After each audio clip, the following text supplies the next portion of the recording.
Welcome everybody. The first in the piece in the Red Lion Group series of webinars for 2025.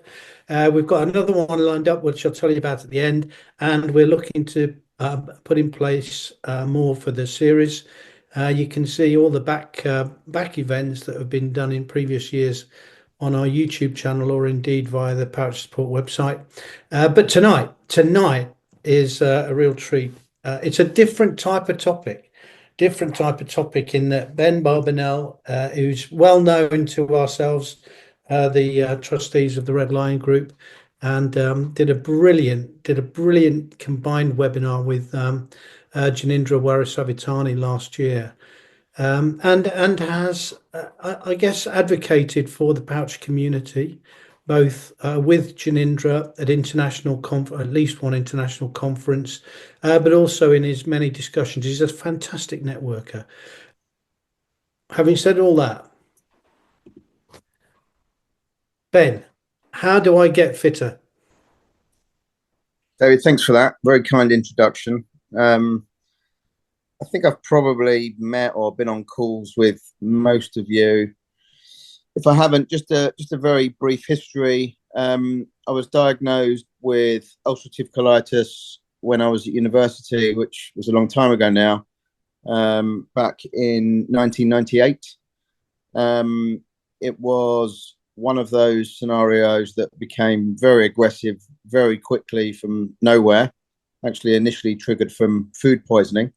And then pretty much as fast as it came, despite meeting all the surgeons, it disappeared, and it was in remission for, I don't know, 4 or 5 years, to the extent that I denied that I had anything wrong with me. And then bang, there it came again. And it was in some ways fortuitous to be told by the great Professor Nichols that if he didn't operate on me in the next 24 hours, it might be not a good outcome. So I couldn't resist it anymore, and I had a colectomy in 2002, some 14 weeks before my wedding. Honeymooned with a stoma, with a bag, climbed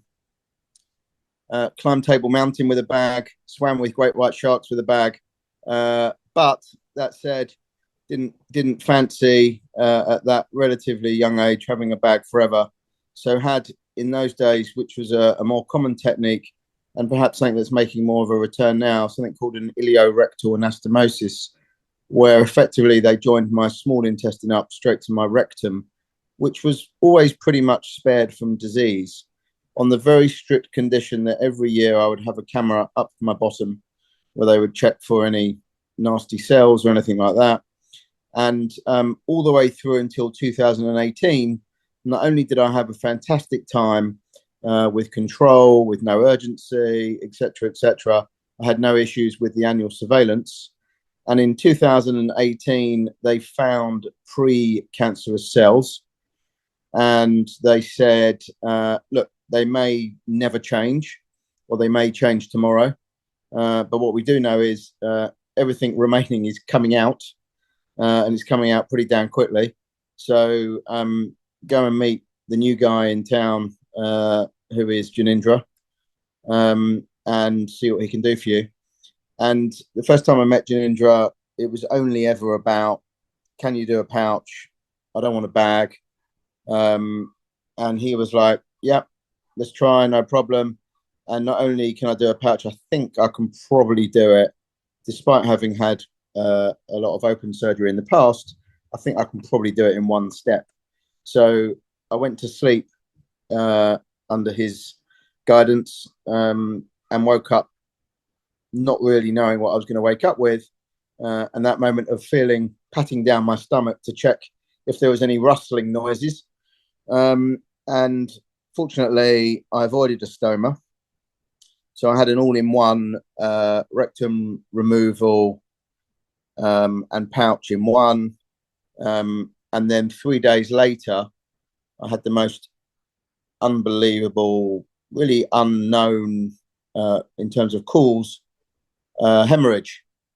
And my wife, brother, and mum and dad were in the room, and they regularly describe a story of chatting away, and all of a sudden this hospital bed with white linen went red, and my brother kind of pushed the panic button, and all of a sudden there were 7 or 8 different people working on me. And literally the very next recollection I had was 3 days later waking up in intensive care, not knowing what the hell was going on. And by all accounts, and having a memory of literally seeing gremlins, I thought I was out of here, but I wasn't. And like, despite all of that, kind of my overwhelming memory and recovery, and most of my time since then was around like being a victim, and I can't get fit, and I'm just putting on weight, and I thought that was my life. And I was on holiday nearly 3 years ago now at Christmas, in a relatively hectic job. Like, the only real downtime I managed to get is at Christmas, and I was sat on a sunbed as a typical middle-aged, overweight man, of all things reading Men's Health, and there was an article around what you're going to do next year to get yourself in shape. And I was reading this article and thinking, like, this is all a con. I don't like, this can't be real, and looking at it and putting it down and finding myself getting a little bit angry about the article, and like picking it up again, having a look and putting it down. Anyway, something possessed me to message one of the companies that they were talking about, and kind of the rest is history. So look, just a few things. Like, clearly what suited me and what's allowed me to achieve great results won't suit everyone. I'm a sample of one. And just like I always say with my IBD, like, if I can just help one person, then I'm absolutely delighted. But I also know, just like we all know with IBD, like, things are very individualistic. A few things about me generally that many of you will resonate with, and probably have in common with me. Like, I fully recognize I not only have serious PTSD from my surgical experiences, but I definitely suffer from OCD as well. And like, so many aspects of my life were like so controlled and so focused, particularly when it came to like my profession and my focus on my career, etc. And yet I just had this one nemesis of, I just bloody well eat too much, and I don't look after myself. And I think, like, I one of my mentors when I first had a bag was a friend of my parents, who came forward to help me. And he told me something, and it's always stuck with me since, and I never did anything about it, which was like, he used to say, I'm in the best possible shape I can be in, and there's no guarantees about life. And you can walk out tomorrow your front door and get run over by a bus, and of course that happens to anyone, and that's just bloody unlucky. But kind of the whole concept of, you got to be in it to win it, and you got to make the most of things, is something that I'd heard a lot and really just ignored, until this little thing switched in my head nearly 3 years ago now. And look, I don't want to patronize anyone or talk down to anyone, but in my view, there is literally nothing I've done that can't be achieved by anyone.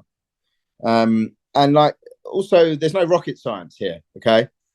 So what did I do? What didn't I do? Now, given complications that we're all aware of, and situations we've all been through, genuinely, I considered going under the knife to have my man boobs removed, which in hindsight was like shocking.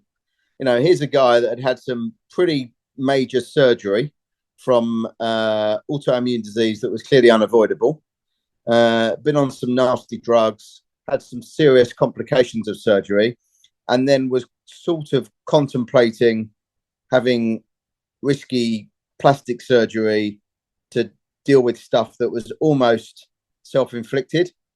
And the concept of doing that versus working out and thinking about things in terms of what I put in my mouth was like just juxtaposed and like very obvious, but I couldn't overcome that psychologically. So I did actually see someone in town about having a procedure, and my wife was like, "You're an idiot. You're mad. What are you doing?"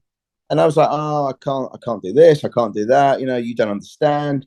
Anyway, I finally came around to it, and I finally owned up to myself, and I did something about it. So what did I actually do? I guess three things. The first thing is clearly moving, and I decided to do as much moving as I possibly could. And when I say moving, I'm literally talking about steps. So I started doing a lot of walking. I'm talking minimum 20,000 steps a day. And I still do 20,000 steps a day religiously, some days more. I try and never do less. And people will say to me, "Well, how do you do that in your busy working week? You're a workaholic nonstop. What's the story there?" And I actually have a walking desk, which my wonderful boss bought me, which is effectively a treadmill built into a desk. So if I'm not having a face-to-face meeting, I will be walking. I walk in meetings. I walk when I'm working. I walk when I'm typing. I walk when I'm looking at spreadsheets, etc., etc. And in nearly 3 years, I've had a grand total of 2 people say to me, "What are you doing? I don't like what you're doing whilst we're having a chat." So, there's been zero issue there, effectively, from anyone. Most people actually find it really interesting, really inspiring. A lot of people ask for me to turn my camera around and can I see your setup? And I think that's worked really well for me, and that's one of the key parts of what I call my triangle. The other thing is working out, and that means different things to different people. I've got into a very good routine with a trainer who has a very robust, tried and tested routine. And it pretty much started on day one, not with going on a treadmill and running and being out of breath and really in pain, etc. It was around resistance training. So actually weightlifting. And now I do 4 or 3 serious weightlifting sessions a week, where I constantly push myself with the trainer to personal best, and we log everything, and we log every kilogram and this and that. And then on the weekend, where I don't go into town, I do my own weightlifting session in a local place. And then the other 3 days a week, I also work out, and I do what they call HIIT classes. So high intensity training, which involves a mix of cardio and some lighter weights, etc., etc. So that's the second part of the triangle. And then the third part of the triangle is just being incredibly true to yourself and incredibly honest and realistic about all of our biggest nemesis, which is probably, I don't know, in my mind, between 60 and 80% of the issue, which is monitoring what goes in your mouth. And really, if you do all of those things religiously and well, you will be in a calorie deficit. And this is all about calorie burning. And if your burn of calories exceeds your intake of calories, you are going to lose weight. And anyone that tells you otherwise, anyone that tries to kid you otherwise, quite categorically is just wrong. And if anyone says that or anyone believes that, they're not following the 3 things well enough, or in a disciplined enough manner, or they're forgetting to track things, or the knob of butter, in fact, is not a knob of butter, and the 10 milligrams of peanut butter is not 10 milligrams of peanut butter, and the half a pack of crisps is in fact a very large bag of crisps. So, what I learned was, for somebody that was so disciplined about so many things in their life, I was so undisciplined about being true to myself about this whole food intake. And actually, like, what I've now learned, and my routine is such that it's not even as if I'm like hungry. And some days I look at my tracker and I still track everything that goes in my mouth. And I look at my tracker and I think, there's actually quite a lot of food I've eaten today, and that's good. And I've also got surplus to still play with. So, in an evening I can still have something to eat if I want something else, which is great. And all of this stuff around, you can't eat carbs, and if you can't eat carbs and you got a pouch, that's a problem. And I need to eat X amount of carbs every day, otherwise my output goes ski whiff, or I can't eat vegetables, or I can't eat salad. Like, for me, it was called one thing, and that was denial. Right? I've not really learnt anything differently about my pouch throughout all of this, apart from, unfortunately, my actual pouch function per se, it hasn't dramatically changed either way, for the better or for the worse. Now, I said to David earlier, like, I'm always very honest. I'm always very open. I try and take a lot of humor from life with a pouch. One of the things I suffer from, which, I'm sure many of us do, and for some people it's a taboo, but whatever, not for me, is I get nighttime leakage. And, I thought if I was going to eat significantly less and be in better shape, that would materially change.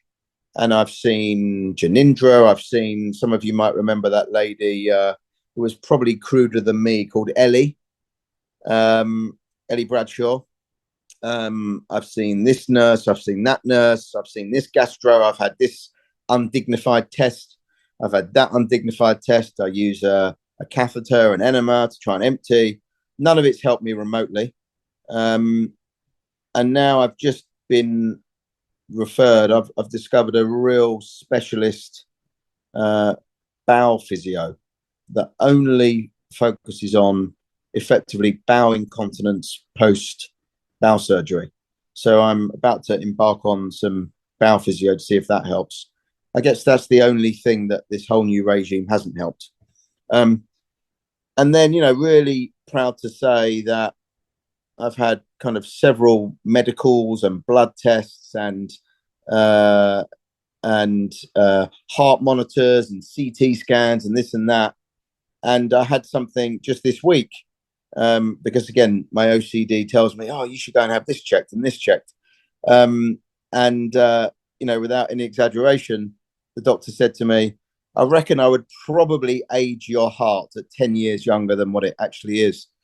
And of course, the cynic in me said, if I'd have been fit all my life like this, how many years extra do you think you would have said, or how many years less do you think my heart? And he said, Ben, enough. Like, give yourself a break. You've done really well. Like, leave it. Enough. So, I think, I'm pretty sure, I was talking to somebody today, I'm pretty sure this is kind of the new me. Nearly 3 years is long enough to have made something habit. I often feel a bit antsy or irritable if I haven't worked out and I haven't trained. I am a slave of my Apple Watch telling me how many steps I've done. I know I'm in for a relatively long evening after this, because I've only done 13,000 steps today, and I won't go to sleep tonight until I clock up 20. But that's okay. I'm at peace with that. And I think, like many of us are very disciplined when it comes to our health and our pouch and our regimes. Just getting the same level of discipline for me has really helped. I think probably the biggest thing that it's helped me with is like just my mind, and like clarity of thought on a professional basis, almost peace with my inflammatory bowel disease, just being able to deal with it and deal with certain situations that we all know arise, and issues that arise. Like, I feel like I'm very well equipped to deal with anything that relates to that now. And I feel like I'm in good shape. Now, the real interesting thing is when I had my annual pouchoscopy, despite my consultant saying to me, visually you look great, how much weight you lost, and the answer to that is 23 kilos. What he did say is, I can't actually say the inside of your pouch looks incredibly different. So, from a pouch perspective, whatever. I'm not sure that the condition of the pouch is materially different, but, I must be in a better position from an all-round health perspective. My heart's healthier. My bloods are all good. My cholesterol is ridiculously low. And I'm sure that the knock-on effects of all of that must be better than being in that position than not, sort of thing. That's kind of my story. Now, again, massively in denial originally, like massively thoughtless around what I could do, what I couldn't do, very angry with the world, with the situation I found myself in. But even just starting with building up steps every day, I started to notice a difference. And, there's nothing hard about walking. You don't really get out of breath. But having your heart rate in that kind of what they call zone 2 is going to be like active conscious fat burn, is fantastic. And I'm not even one of these guys that said to themselves, "Oh, I'm going to set myself a challenge. I want to run the marathon or this or that." I've done 2 10Ks now, which I never thought I would be able to do in my life. But I'm not in training for anything, or I'm not pushing myself to achieve something massive like that. So yeah, that's kind of where I am, and I'm very happy and feel a lot more at peace with life. So no fireworks, no real shortcuts, unfortunately. The thing that's really interesting for me is well, 3 other things. So I'm a huge advocate of this probiotic that people talk about a lot. And I had a situation fairly recently where I noticed quite a significant change in my pouch function. And I was a bit upset, and I was trying to figure things out. And then almost at random, I got an email from the CEO of this company called VivoMix that make the probiotic that I took. And for those of you that are into probiotics, you may or may not be aware that this VSL3, the original probiotic that had trials, like peer-reviewed trials done on it at St. Mark's, actually, the original scientist appears to be a little bit litigious and a little bit of a money man, which is fine. I'm a capitalist as well. And it went from VSL3. He then took his formulation away from the brand VSL3 and parked it with this company called VivoMix. And interestingly, unbeknown to me, he then moved it again. And I was still taking this VivoMix. And I noticed a real change in my output, my pouch. And then at random, I got an email from the CEO basically saying that they'd changed the formulation, not really crudely explaining that they hadn't changed the formulation because they wanted to, but in fact, the scientist that has the patent had moved it. So it's now moved on to its 3rd brand name, the original formulation. And I'm now back on that original formulation via the new brand. And I've seen a real difference. So it was almost like my own double-blind trial, which proved its efficacy to me. And I really swear by that. It really makes a lot of difference for me. So, that's the other thing I do really religiously. If I'm traveling, I do a lot of business travel. If I'm traveling, that comes with me. If I'm on holiday, that comes with me.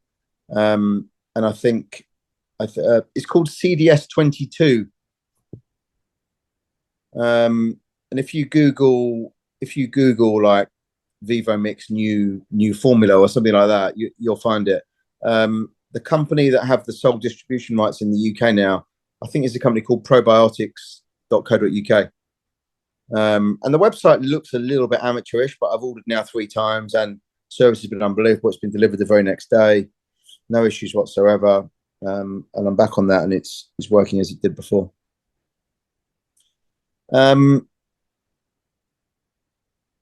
Any questions?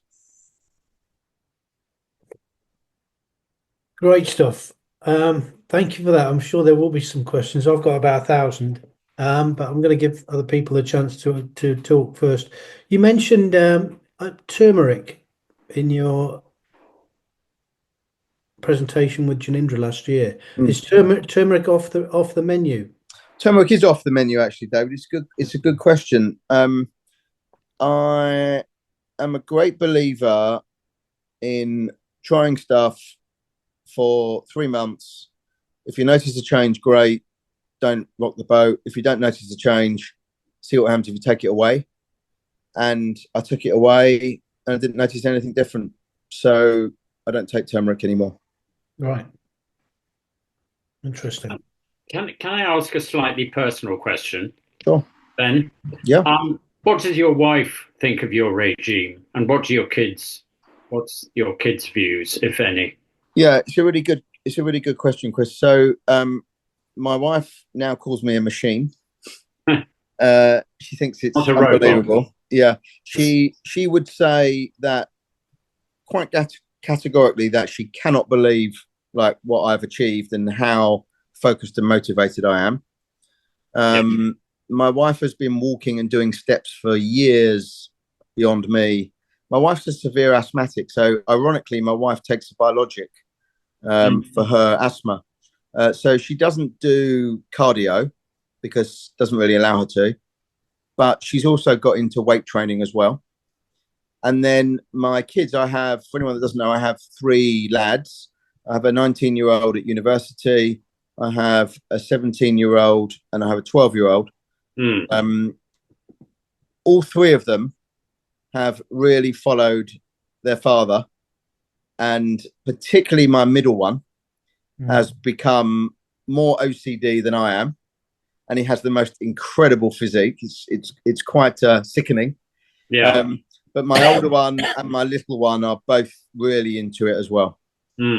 That's interesting. Yeah, so I think from an awareness perspective, from a family unit perspective, like everybody knows the drill, everybody knows the ropes, everyone's doing their steps, everyone's counting their steps. The 2 older ones are in the gym, the little one's on the treadmill. So yeah, it's really rubbed off as well. Great. That's great. Other questions for Ben?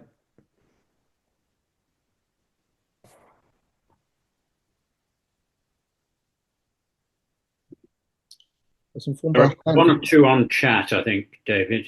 No, I'm just looking. Yes, sorry. Yeah, I'm not surprised by that. I mean, I think Fiona, just answering your question, like, I took it because I believed it to be anti-inflammatory. I didn't see any real benefit of taking it, hence stopping and noticed no change. The thing that I'm fascinated by is this probiotic thing, and for me to have literally noticed the change, been a bit concerned, and then saw this communication and then changed. Even if changing back was psychological, I definitely noticed the difference from what I had been seeing, and therefore, it's something that I'm prepared to carry on paying for, and I think it's been great. So, how many sachets do you take of, or tablets do you take of the? I take 2 sachets a day every morning on an empty stomach, or just mixed in with a bit of yogurt or some water.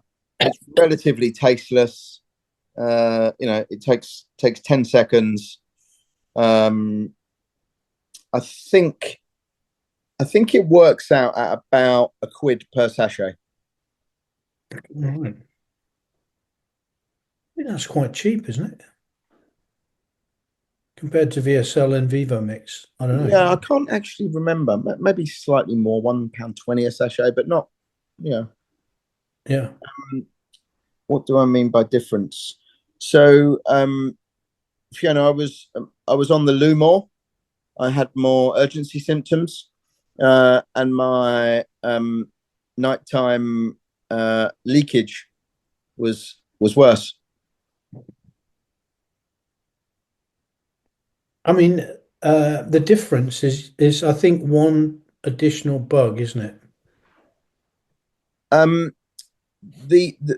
The rebranding of Vivomix added in one additional bug. Yeah. But what they didn't say, or in my opinion, they didn't say clearly enough, was the 7 prior bugs or the 8 prior bugs were actually not the original bugs, David. Not the bugs that have specific peer-reviewed trials done on them. So the actual formulation had changed. Okay. So for those who don't know, the base of these complex probiotics is a very complex mix of carefully designed mix of bacteria that are deemed to be healthy bacteria, and they help to restore a healthy microflora in the pouch after a surgery or a period of pouchitis when someone's had antibiotics. The antibiotics in particular would change the composition, the microbial composition of the pouch, with more susceptible bacteria dying off and more resistant bacteria predominating. And I think the theory is that your pouch is vulnerable after a period of some antibiotics. So the original license for the original VSL was granted by the medicines authorities as recovery from a period of antibiotic treatment for pouchitis, and it was indicated for that. That was the original indication. And what you find with a lot of things, not just these complex probiotics, but what you find is that people have very different reactions to them, and some people absolutely swear by them. And a lot of people. What I'm interested in with Ben is that objectivity, I guess, that he's talking about, where he's tried it, he's taken it away, and things have got worse, and he's tried it again, started it again, and things have got better. And that's sort of kind of fundamental principles of whether something works or not. And but you're remaining objective, trying to remain objective, because there's always a bias, isn't there? There's always a degree of bias. Fully. That's interesting. It was actually he might be known to some of you, Brian Saunders, a great physician at St Mark's, once said to me, like, all of these things, like, they're not going to do you any harm. And if they do you either psychological or physical good, then happy days. That's fine. Yeah. So, try them, see what you feel, see what you think, and go with that. That's the best guide. Does anyone else on the call take Peter, you've got your hand up. I was just going to ask if anyone else on the call takes probiotics. No? Yes, I do. I do a sachet a day of Vivomix. Have you noticed any difference, Fiona? Well, I took it because I had pouchitis and was on antibiotics, and then the idea was that I continue to take it to prevent pouchitis, and I have to say I haven't had pouchitis, and I haven't got the ulceration that I had. But yes, I was asking about difference because I wondered if it was about the consistency of the output, because mine varies. Well, mine is very runny as well. And I just wondered whether probiotic might help with the thickening it up a bit. I take Imodium before I eat. Right. I mean, I don't take any medication whatsoever. Yeah. Obviously, the probiotic is not medication, but I don't take any Imodium. I don't take any codeine. I just don't like how it makes me feel. It makes me feel, I mean, it's a bit odd, but it just makes me feel very constipated. I mean, oh yeah, no, I probably don't have the that wrong problem. word, but I just don't like how it makes me feel. Yeah. And then I seem to also, I don't know about any of the rest of you, but I seem to also get a bit of like rebound if I take some of those like mobility limiting drugs. So like when they wear off, all of a sudden, you know, I might not have gone for 8-12 hours, and then all of a sudden I'll go like 10 times. So I just decided that I'm better off without them. Yeah. Yeah. Everybody's different. Yeah. Just to put just a clarification, Fiona, if I may. You mentioned about your hand consultant saying about let's get this on. Turmeric, copper, and all other products promoted to reduce inflammation or myth, except for rosehip oil. You're not advocating that we drink rosehip oil, are you? I looked up rosehip oil and I couldn't find it. So then I trialed a rosehip essence or something. No, because it seems to be for, when I looked it up, Kate Middleton takes it for a complexion or something. I thought, no, that's not what I'm going to swallow. So Yeah. I don't know. She just listed all the different things that people take. And so I don't know exactly what she meant. I tried green tea and the green tea, what's it called? Green tea, and found that I was anemic and it made me worse, even though I was on an ferrous fumarate. I went down instead of up. So the green tea for me is an absolute no. Right. So I also take green tea extract, Fiona, which is part of my regular regime. And you know, I think that helps me. Again, it has some anti-inflammatory properties, and I've carried on taking that, and I think that's good.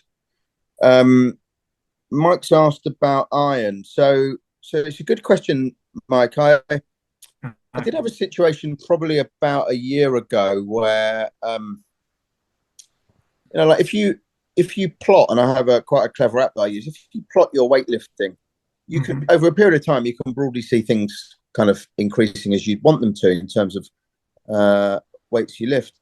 And I did have a time where I plateaued quite significantly, and I went for a blood test. And interestingly, I went to my NHS GP and I had a blood test. And of course, you know, they said, no, your hemoglobin's great. Something else was fine, blah, blah, blah. And I pushed it a bit. And in the end, I ended up going to see my gastro privately.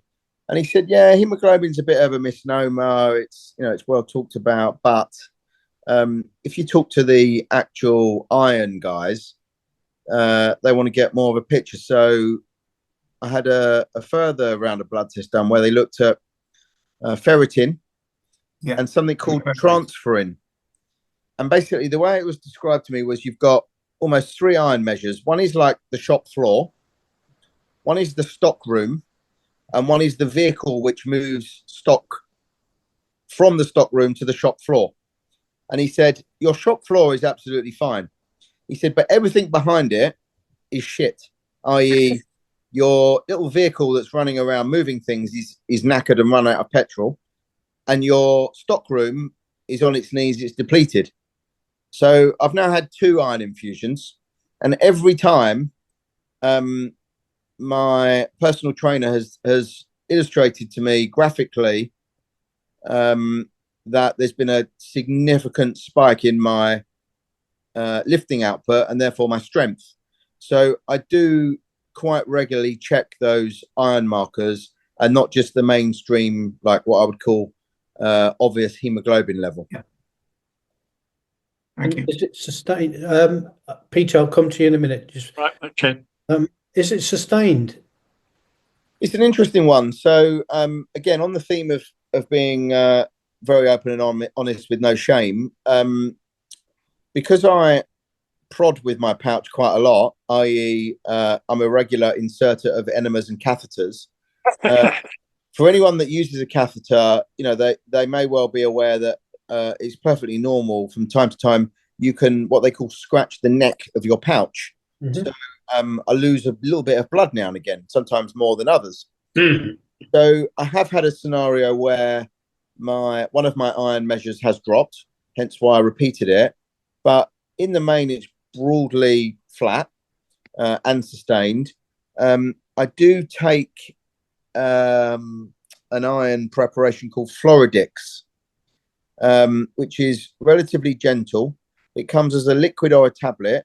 The liquid at first was relatively pleasant, and then all of a sudden it made me start to heave, and I couldn't tolerate the flavour anymore. So I moved to tablets, and it's fine. no issues.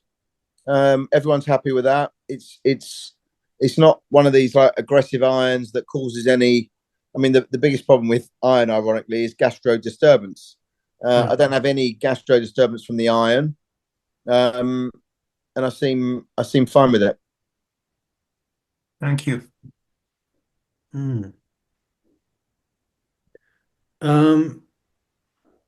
There are some great questions there, but I just want to come to Peter because he's been waiting for a little while. Right. Yeah, apologies that my camera doesn't appear to be working. I'm not quite sure why. I say me and Ben, we have quite a few correspondence on Messenger and what over the years, haven't we? Indeed. What I'm slightly interested in is, because obviously I have a situation where there's limited how I can train because one, my mobility, and two, that I've got heart issues. But I do my best. I mean, swimming is my main go-to for sort of trying to keep healthy. But how do you sort of measure and sort of monitor your sort of fatigue levels? Because I think I remember you saying that you've had cases where you have had quite, you've done a workout and you've been basically flat afterwards because of the fatigue. Yeah, I mean, I know it's quite common with other pouch people as well. Yeah, one of the it's a good question, Peter. One of the things I did do recently, and I probably put it on the group to ask, and in fact, it was the US pouch group where I found the answer. I asked if anyone knew of a real specialist pouch or IBD dietitian, and what I was looking for was not necessarily somebody that just had a lot of experience in, or only a lot of experience in treating pouch patients, but if possible, in the huge world we live in, somebody that actually had IBD. And it took a response from America, but I've now found a nutritionist, can't call him a dietitian because he's not in a hospital setting, a nutritionist with a pouch. And I've had a couple of online consultations with her. She's a girl called Clemmy Oliver. And like for me, just like totally relatable because she tolerates my crudeness and crassness and knows exactly what I'm talking about. So on my, as my wife would call, on my infantile level. But B, like it's like what Janindra says to me. So, it's no secret I'm good mates with Janindra. He's like, Ben, like, give me a break. I'm a plumber. I put things together. I don't know what you go through every day. Like, I can make them. I can build them. I don't live with them every day. So your knowledge and your experience is far better than mine. And it's you and how you live and how your pouch works for you is you. And, if I've done 400 of them, they're all different. So what are you asking me for? The answer's yours. Whereas with this lady, she talks from experience. Now, that clearly doesn't mean that we're all the same, and everybody on this call knows that we're all massively different. But one of the things, it's a quite long answer to your question, Peter, sorry. One of the things she told me was, Ben, you're drinking far too much coffee. So she said, with immediate effect, I do not want you drinking caffeinated coffee beyond midday. And what that did for me was, ironically, it made me sleep better at night. It would have a better night's sleep, less wakeful, and therefore I was less tired.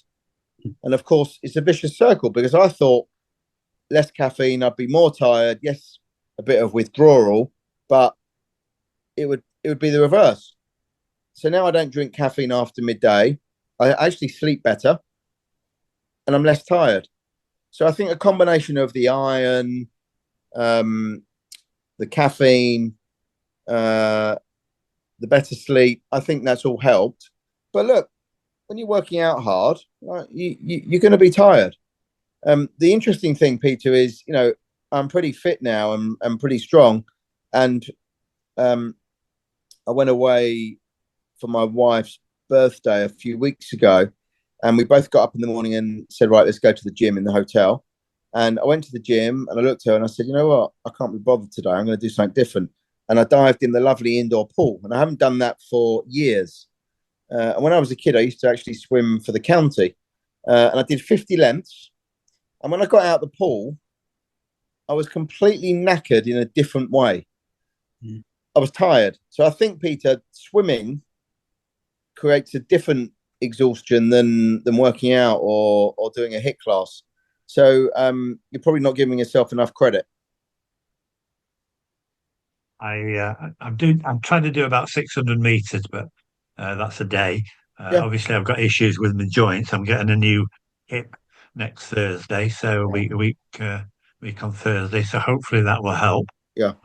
They actually had me down for a new knee, and then the surgeon he was on the system wrong. So whether we'll need one of those in the future, I don't know. I think as well, noticing from what you said, I didn't realise you had one of those stick it together operations without having a stoma. I mean, you're probably at an advantage because your terminal ileum will be probably larger than with mine, where I had 4 stomas altogether. So you probably absorb B12 better than I certainly would do.